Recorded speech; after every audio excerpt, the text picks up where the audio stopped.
Hello everyone. Let's dive into another lesson by Olavo de Carvalho. Don't forget to subscribe to the channel and leave your like so we can continue our work. The reference video for this lesson is in the description. Let's get started. It's impressive. For an intelligent person, everyone appears intelligent. I always perceive people through their intelligence, or at least the intelligence they can develop. But who is foolish? Someone who only sees foolishness everywhere. Meanwhile, someone with intelligence 100 times greater doesn't even notice it. Take this guy, for example, the one with the Marxist orientation. He doesn't understand that this is a matter of IQ, buddy.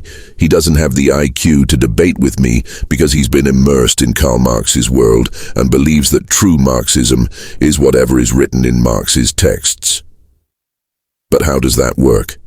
If Karl Marx himself stated that what matters isn't interpreting the world, but transforming it, then obviously Marx's thought must be understood not only through his texts, but also through the real efforts he made to transform the world, efforts that continued even after his death. So true Marxism isn't just Marx's Marxism, it's Marxism as a whole, studied by Kolakowski in his book Main Currents of Marxism. That collective body is Marxism, and even more has emerged since Kolakowski's death, you see? New developments continue today.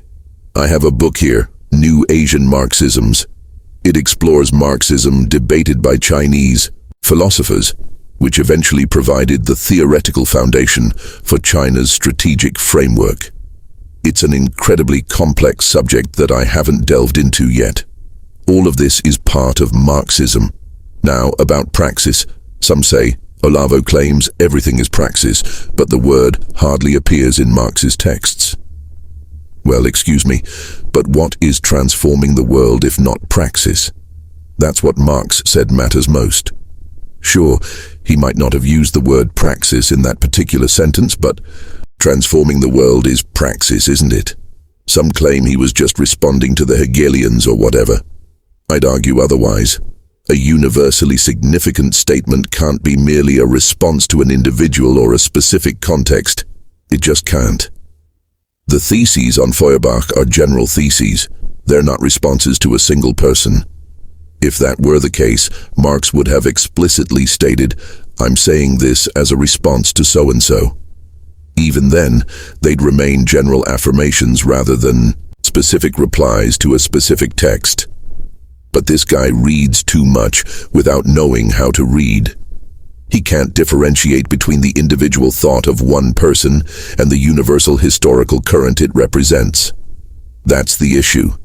He's been reading Karl Marx since the age of 5 but hasn't read anything else.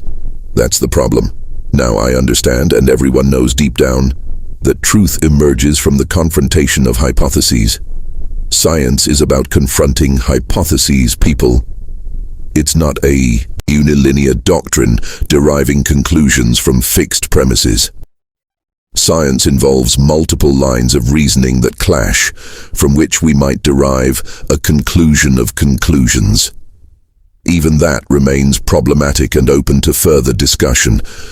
Now, could Marx have anticipated the various forms Marxism would take today? Would he reject some of its current interpretations? Undoubtedly.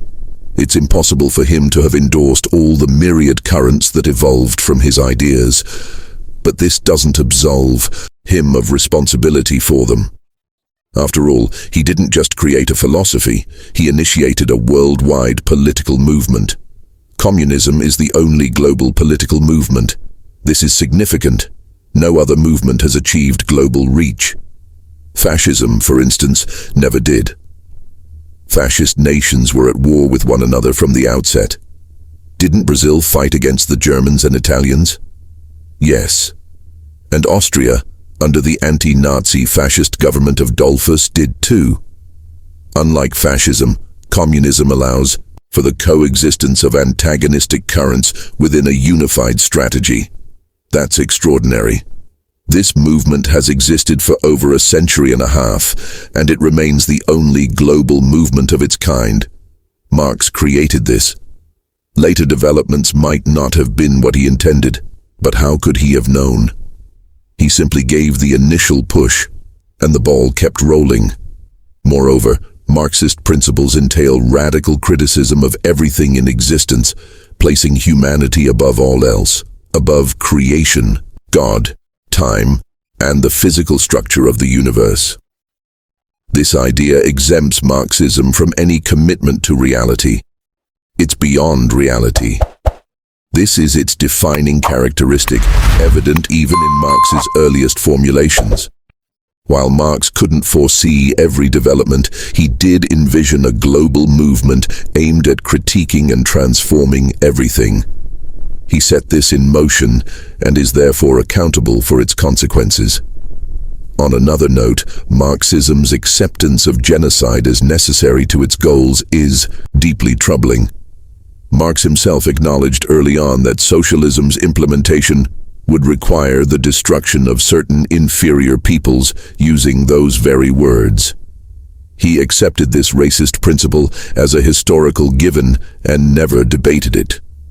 Pay attention. Marxism has never engaged with moral issues. For Marxism, morality is part of bourgeois dualism, which separates being from what ought to be. Within Marxist dialectics, these two elements are integrated.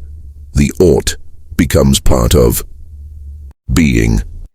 This integration illustrates the subtlety of Marxist thought. Marxism resolves apparent dichotomies in its own unique way.